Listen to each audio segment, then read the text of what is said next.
Hi friends, welcome to news pocket.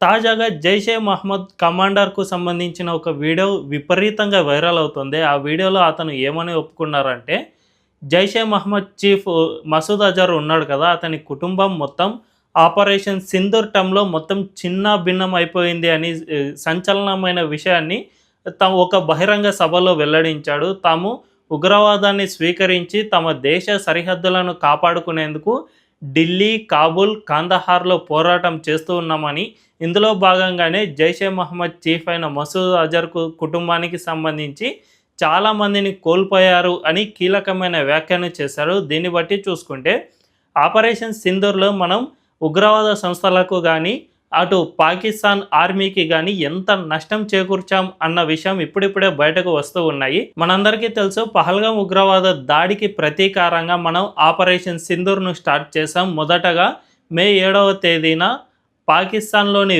9 ఉగ్రవాద స్థావరాలను టార్గెట్గా చేసుకుని దాడులు నిర్వహించాం. మరీ ముఖ్యంగా బహవల్పూర్ కేంద్రం జైషే మహమ్మద్ ఉగ్రవాద సంస్థకు బహవల్పూర్లోని ఉగ్రవాద సంస్థ కేంద్రంగా ఉండేది.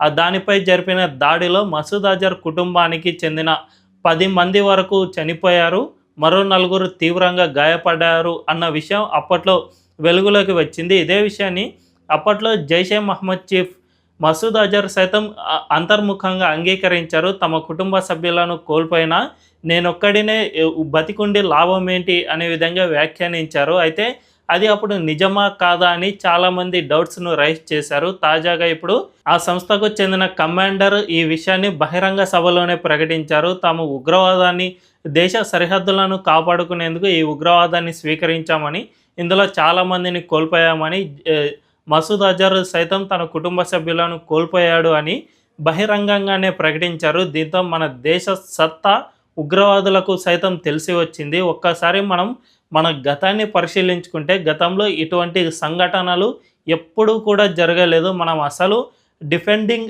అఫెన్స్లోనే ఉండేవాళ్ళం. ముఖ్యంగా 2014కు ముందు వరకు మనం ఉగ్రవాదం విషయంలో డిఫెన్సివ్ స్ట్రాటజీని అమలు చేసాం. అంటే ఉగ్రవాద సంస్థలు ఎంత చేసినా కూడా మనం నిమ్మకు నీరెత్తినట్లు వ్యవహరించిన సంగతి మనందరికీ తెలిసిందే. 26/11 లాంటి అతి పెద్ద దాడి జరిగినా కూడా మనం దానిపై కనీసం మాత్రం సర్జికల్ స్ట్రైక్ కానీ అసలు పాకిస్తాన్పై ఒక్కటంటే ఒక్క చర్య కూడా తీసుకోలేదు. అప్పటి గవర్నమెంట్, మన్మోహన్ సింగ్ గవర్నమెంట్ ఉంది కదా, ఈ గవర్నమెంట్ ఏం చేసింది అంటే ఈ విషయంపై పాకిస్తానే విచారణ జరుపుతుంది అని ఆ దేశానికి విచారణ బాధ్యతలు సైతం అప్పగించిన విషయం మనందరికీ తెలుసు. పాకిస్తాన్ విచారణ చేస్తుంది అంటే ఇక అది ఏమవుతుంది అనే విషయం మనం పెద్దగా చెప్పక్కర్లేదు. ఎందుకంటే ఆ దేశం ఉగ్రవాదాన్ని పెంచి పోషిస్తోంది కాబట్టి వారిపై చర్యలు తీసుకుంటుంది అనే విషయం మాత్రం హాస్యాస్పదంగానే ఉంటుంది. సో ఈ విధంగా గతంలో మన దేశంపై ఎన్నో ఉగ్రవాద దాడులు జరిగాయి, కానీ మనం కనీసం మాత్రం ఎక్కడా కూడా చర్యలు తీసుకోలేదు. అందుకే పాకిస్తాన్ గతంలో బాగా రెచ్చిపోతూ వచ్చేది. పదే పదే మన దేశంలో ఉగ్రవాద దాడులు, వరుస బాంబు పేలుళ్లకు పాల్పడేది. మన అప్పటి కాంగ్రెస్ గవర్నమెంట్స్ కూడా ఇది ఉగ్రవాద సంస్థలు చేస్తున్న పనే తప్ప దీన్ని మరో దేశానికి ఆపాదించొద్దు అనే విధంగా కాంగ్రెస్ చెబుతూ వచ్చేది. అంతేకాకుండా అపీజ్మెంట్ పాలిటిక్స్లో భాగంగా సోనియా గాంధీ బాట్లా హౌస్ ఎన్కౌంటర్లో ఉగ్రవాదులు చనిపోతే వారి కోసం నాటి కాంగ్రెస్ అధినేత్రి సోనియా గాంధీనే కన్నీరు కార్చిన ఘటనలు కూడా గతంలో ఉన్నాయి. కాబట్టి కాంగ్రెస్ పార్టీకి ఉగ్రవాదుల విషయంలో ఒక సానుకూల స్పందనే ఉంది అని గతంలో బీజేపీ సైతం విమర్శించేది. కానీ 2014 తర్వాత మోదీ అధికారంలోకి వచ్చిన తర్వాత ఈ విషయంలో పూర్తిగా మార్పులు తీసుకువచ్చారు. ఏకంగా పాకిస్తాన్ ఎప్పుడు ఉగ్రవాద దాడికి పాల్పడినా కూడా ఆ దేశంపై మనం సర్జికల్ స్ట్రైక్స్ నిర్వహిస్తూనే వచ్చాం. Uri surgical strikes and Balakot surgical strike, ఆ తర్వాత ఆపరేషన్ సింధూర్, ఈ విధంగా పాకిస్తాన్ మనపై ఎప్పుడు దాడి చేసినా కూడా మనం సర్జికల్ స్ట్రైక్ నిర్వహిస్తూనే వచ్చాం. చివరిగా ఆపరేషన్ సింధూర్ టైంలో ఆ దేశాన్ని బాగా దెబ్బతీసాం. ఏ విధంగా అంటే జస్ట్ 2-3 రోజుల్లోనే పాకిస్తాన్ మమ్మల్ని కాపాడండి మహాప్రభు, ఇక మీ జోలికి రాము అని మా దేశానికి కాళ్ళ బేరానికి వచ్చే విధంగా మనం గట్టిగా దెబ్బ కొట్టాం. దీంతో పాకిస్తాన్ మొత్తం చిన్న భిన్నమైంది. కొన్ని గణాంకాల ప్రకారం పాకిస్తాన్ ఆర్మీ తన వద్ద ఉన్న ఎక్విప్మెంట్లో 20%ను ఆపరేషన్ సింధూర్లో కోల్పోయింది అని గణాంకాలు చెబుతూ ఉన్నాయి. అంతేకాకుండా కీలకమైన కరాచీ పోర్టు దీంతో పాటు వాయు స్థావరాలు, నేవల్ బేస్లు అన్నిటినీ పాకిస్తాన్ కోల్పోయింది. దీంతో పాటు మరీ ముఖ్యంగా పాకిస్తాన్ న్యూక్లియర్ బేస్ ఎక్కడైతే ఉందో దానికి చాలా దగ్గరలో మనం అటాక్స్ అయితే చేసాం. దీన్ని బట్టి చూసుకుంటే ఆ దేశంలో ఏ ప్రాంతము సురక్షితం కాదు. మన దేశం అనుకుంటే ఖచ్చితంగా అన్నిటిపై దాడులు చేసి ధ్వంసం చేయగలదు అని నిరూపించింది. దీంతోపాటు చైనాకు సంబంధించిన ఎక్విప్మెంట్ సైతం ఎందుకు పనికిరాదు మా ముందు అని నిరూపించడంలో కూడా సక్సెస్ అయింది. ఈ విధంగా చేయడం వల్ల పాకిస్తాన్ ఇక ఏమీ చేయలేక మన కాళ్ళ బేరానికి వచ్చేసింది.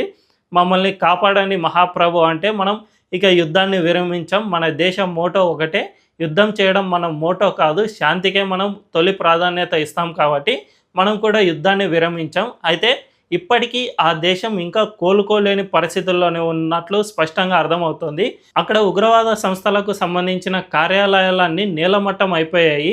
వాటిని ఇప్పటికీ తిరిగి నిర్మించుకోలేని పరిస్థితిలో ఉగ్రవాద సంస్థలు ఉన్నాయి. చివరికి డబ్బులు లేక అక్కడ వరద బాధితుల సహాయార్థం ఇచ్చిన నిధులను సైతం ఈ ఉగ్రవాద స్థావరాలను నిర్మించుకోవడానికి దారి మళ్లించినట్లు గతంలోనే వార్తలు వచ్చాయి. దీంతోపాటు పాకిస్తాన్ తన ఆర్మీ బేస్లను ఇప్పటికీ పూర్తిగా తిరిగి నిర్మించుకోలేని పరిస్థితిలో ఉంది. దీన్ని అంతటినీ బేరేజ్ వేసుకుంటే మన దేశం అటు ఉగ్రవాదులకే కాకుండా ఉగ్రవాదులకు మద్దతు ఇస్తూ యుద్ధానికి దిగిన పాకిస్తాన్కు సైతం సరైన బుద్ధి చెప్పినట్లు స్పష్టంగా అర్థమవుతుంది. మరి ఇంత నష్టాన్ని చవి చూసిన తర్వాత అయినా పాకిస్తాన్ తన బుద్ధిని మార్చుకుంటుందా? ఈ ఉగ్రవాదులందరినీ పక్కన పెట్టేసి సొంతంగా ఎదిగే ప్రయత్నం చేస్తుందా?